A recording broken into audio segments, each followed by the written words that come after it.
we constantly hear again in the news now about Aleppo. So I want to tell you an interesting thing. How do you think this city is called among Jews?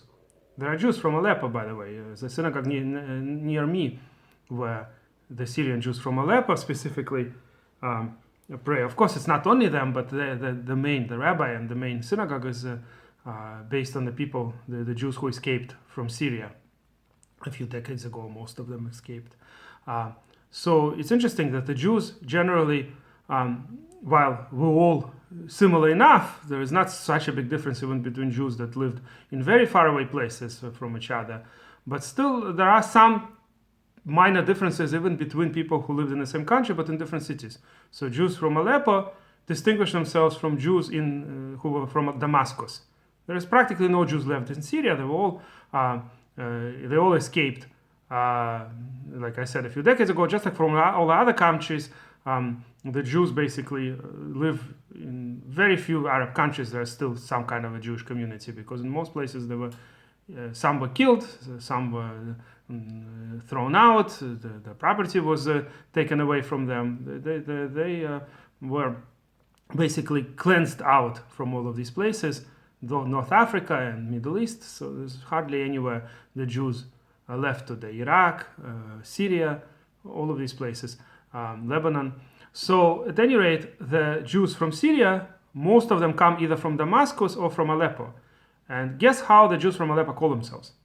They say they're from Aram Tsova, or how they pronounce Sova. They pronounce Ts as a kind of strong S. Aram Tsova. So what is this Aram Tsova? Aram Tsova actually is a biblical term. It's a place at some point that was conquered by David, King David. But it seems to me that this is not the actual Aram Tsova that's Aleppo, meaning that the Jews, when they ended up in Syria, called their city according to a biblical name for whatever reason, not because necessarily it is the correct place, location. We find that a lot. For instance, the Yemenite Jews, they're called Teimanim, but Teiman, that's mentioned in the Torah, in the Bible, the Teiman is not Yemen. Teiman there is probably in today's Jordan, state of Jordan, in parts of near the Dead Sea on the east. That's where Teiman used to be. But later, Jews who ended up in Yemen, since it sounded similar, Yemen, Teiman, so they start calling themselves Teimanim. And similar, you could understand the terms like Ashkenazi Jews, Sephardi, Sfarad, Spain, Tzarfat, France. A lot of times there's no proof that this is what the biblical name meant. All of these terms are biblical. Ashkenaz was the son of Gomer, sounds like Germania, right? Gomer, Germania. So Jews that ended up in Germany started calling themselves Ashkenazim. And Tzarfat sounds like France, etc. So a lot of times it could be that the term was used, that existed in the Torah, was used for the country where the Jews ended up. Or at least in some of the cases this is true. So it's very possible that Aram Tsova is not Aleppo, is not Haleb. Could be that Aram Tsova was a place much closer to Israel. Aleppo is northern Syria, closer to Turkey. But it could be that Aram Tsova, that's the biblical Aram Tsova, is near Israel. The word Aram is Syria, of course, but there were a lot of parts of Aram. Aram Damascus, Aram Nahor, Aram Naharaim, all kinds of parts of Syria. Right? One of the parts of Syria is where, of course, the action takes place in this week's Parsha, when Yaakov ends up in Syria to marry. This was Aram Nahor, one of the parts of Aram. But there are other parts of Syria, and one of them was Aram Tsova, probably not so far from the other parts, not all the way north towards Turkey. So most likely it's later than when the Jews ended up in Aleppo, and there was a huge community in Aleppo. They started using this term Aram Tsova for the place where they are. Whatever the case may be, I really hope that this end of the war in Syria will be good in some way or another for the people, because right now there's going to be a huge slaughter. Obviously the world is not going to pay too much attention to it, because the world is so busy with Gaza, right? Even if in Syria there will be 100 times as many people slaughtered as the number of possible casualties in Gaza. And even if in Syria there will be a real genocide going on, the world is not going to pay as much attention, because of course the world is looking under the microscope. Can they find something that Israeli army is doing wrong? And if they can't find anything, then they're going to use lies in order to promote the idea. Anybody who has some brains will understand that Israel is fighting a war where nobody ever fought in similar circumstances, where the enemy's army is using civilians everywhere just to kill as many as possible, or to put them in front of fire so that later they could get the world to say, it's Israel's fault. Never anybody was doing that. There was even Nazis didn't put the civilians in hospital, didn't put their storage weapons or their tanks or their guns in for instance, hospitals. Didn't use the cars that are used to transport people who are sick, right? The ambulances, they didn't use that to transport the soldiers. Nobody would do that. It was a new idea that was created by the Arabs to make as many people die and to use the hospitals and the kindergartens and similar places for their rocket launchers, so that more people will die and so that Israel is blamed. It's absolutely unbelievable. And when the world is going for it, they basically are creating a situation when there will be more civilians dying this way, because it encourages Hamas to continue the same tactics, since it works, right? Israel is the one that's blamed. So at any rate, Israel is fighting an unbelievable war. Every military expert that checked the situation said that Israel is doing more than any other army ever in history to save the civilians. If Israel wanted to kill the civilians, they could end the war in 2-3 days. There would be nobody left in Gaza. That's actually a very easy thing to do. It's tremendously hard that over a year the war is going and the numbers are so small, so few people actually died, and the percentage of the civilians among them is so tiny. It's unbelievable. There's no such war that anybody ever, America never was able to get this type of ratio, that the number of civilians will be approximately the same or smaller than the number of people bearing arms that are killed. Nobody's ever able to do that. Usually it's a few times more civilians that get killed in any war, and even if they're not specifically put in front of fire.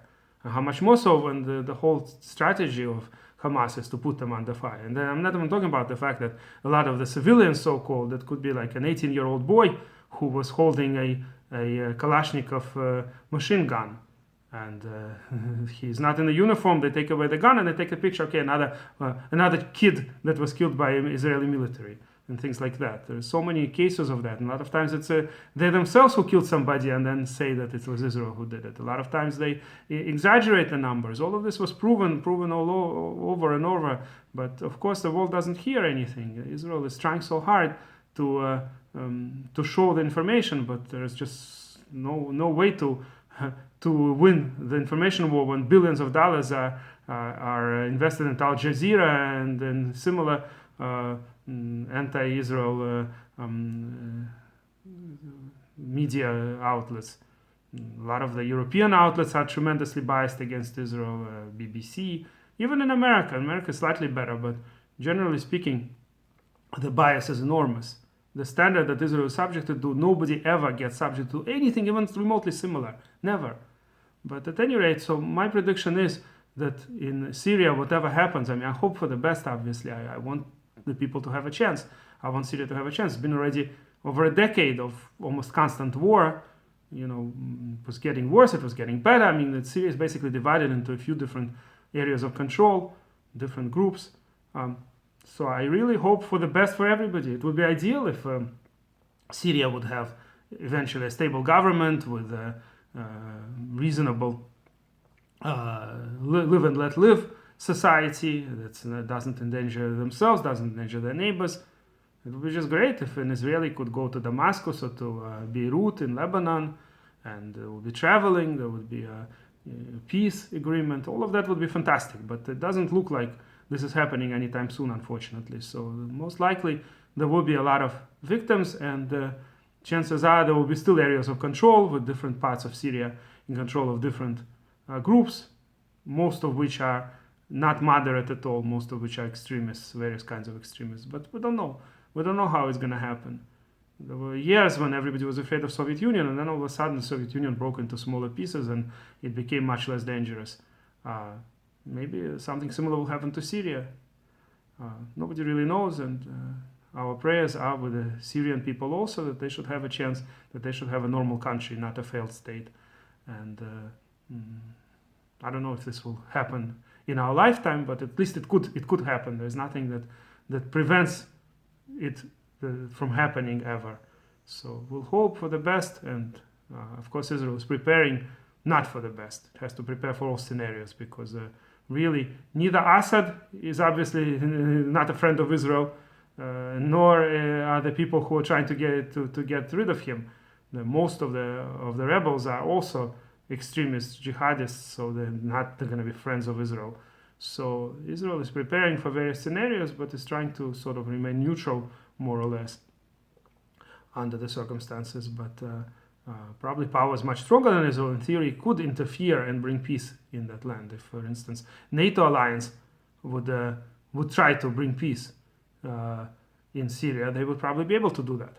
But it's unlikely that they're going to interfere. Mostly, as I said, the world doesn't really care about. I mean, look at what's going on in Sudan already for years. Did the UN do anything? Did the NATO do anything? Did anybody do anything? Even just providing them with humanitarian aid. You could imagine that if 1/10 of what's going on into Gaza would go into Sudan, thousands upon thousands of people would be not starving to death. So many kids could be saved. But it seems like the world doesn't really care that much about humanitarian issues in other places. It's only that the Gaza and the propaganda there, of course, where they could use the Arabs in order to make Israel look bad, that they would do any time.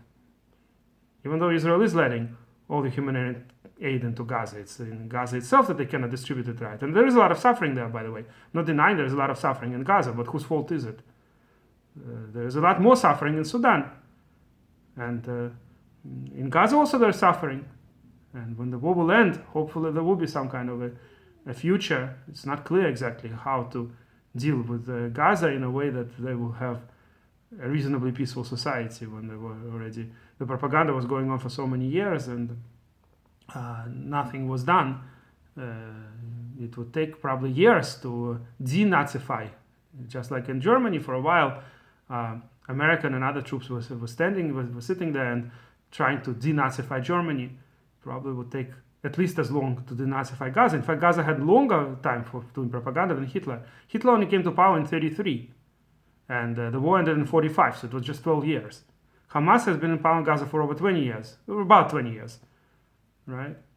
That's when they were democratically elected first, and then they destroyed whoever they can from Fatah fraction. Fatah, by the way, is also basically terrorists. They're just slightly better than Hamas, but they're both terrorists. So anyway, Hamas used to kill all the Fatah members, and then the Fatah members tried to escape, and so some of them escaped to Israel, and Israel let them go through, by the way, and they ended up on the West Bank in Judea and Samaria now. So they, in Gaza, once Hamas had full control, it's been about close to 20 years that they had full control without any real competition, except maybe even from worse groups like Islamic Jihad.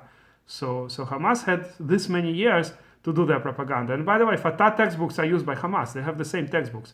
In all of these textbooks, there's propaganda, basically. Even a math problem could be solved by how many Jews a Shahid kills, right? Everything is just about destroying Jews. Everything in Hamas's teaching is destroying Jews. So how long will it take to change these people's minds? Can they really be living next to Israel without presenting danger to Israel? All of these are very difficult questions. I don't know. But in particular in Syria, right now it's bad against bad. There's no moderates there almost. There may be some moderates, but unlikely that they hold more power. I mean, Kurds can be considered relatively moderate, and obviously Druzes, but Druzes are relatively weak. Maybe they should be given more arms to at least protect their areas. Who knows? Nobody really knows. I don't know anything. I started this lesson with just wanting to explain what Aleppo is called among Jews, that the Syrian Jews call themselves, those called from Aleppo call themselves the Jews from Aram Sova. and ended up discussing politics, which I didn't really want originally to discuss. Anyway, if you like this video, please press like and please subscribe to our channel.